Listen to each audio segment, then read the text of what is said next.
Needed to do a compression test on this bike. This is the one that dropped the cylinder, and I wanted to check the compression on it just to check it out and see.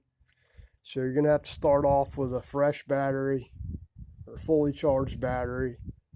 I got the carb off of this, so I don't have to do it, but you want to hold the throttle wide open throttle. Block the vacuum. If it's got a vacuum slide, block that up. It'll make a difference in reading. If it's on a butterfly type carb, you still need to hold the throttle wide open, flat slide wide open, whatever. So we're gonna see what we got here. This is on the front cylinder.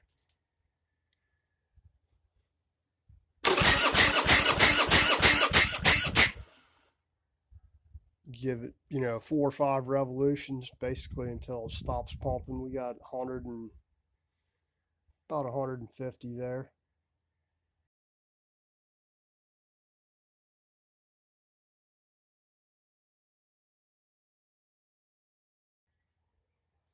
Just shy of 150.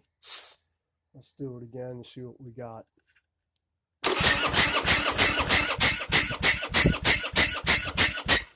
Yeah, 150 is it. Now I'm gonna take this out. Now if you find anything on the compression test or one of them's low or one of them's out, you then want to do a leak down test to see exactly where it's losing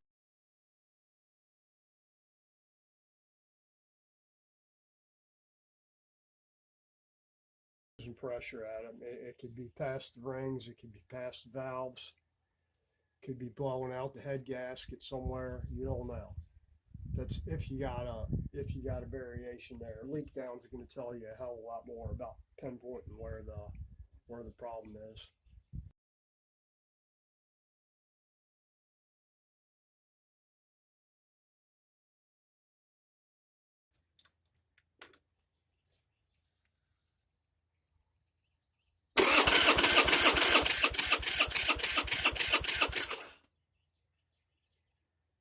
Yeah, we're about 160 something there. So slightly more on the rear cylinder than on the front. As a general rule of thumb, you want them within 10% of each other. I'm actually pretty happy with that. 150 and 160, 170 on the rear versus 150 on the front.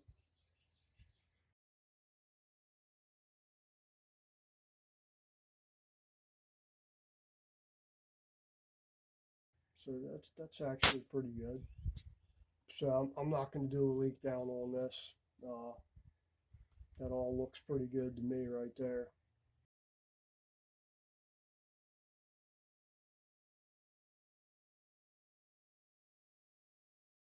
Still need to do base gaskets on this thing. Base gaskets up. I know the front one's pouring oil, the back one's dry, but usually the way it goes, you do one, then the other one's going to start leaking shortly after that.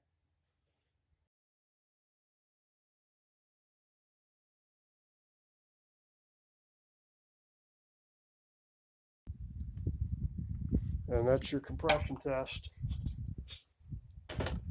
Now I'll go on from there. I got other stuff to do before I get back to this thing. The other bike, the black Sportster, he rode it up the road the other day. Went out to start it, and the damn thing wouldn't start. I mean, the starter just big heavy click. So I'll have to diagnose that. It's not. I thought it was the battery because that battery was old, but that battery's perfect. We did a preliminary on it last night, and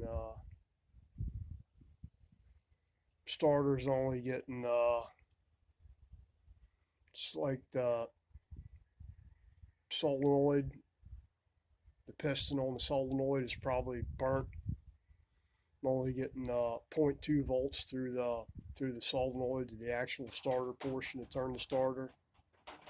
So I'll have to pull that apart today at some time and look at it. If it don't rain, looks like rain, but who knows.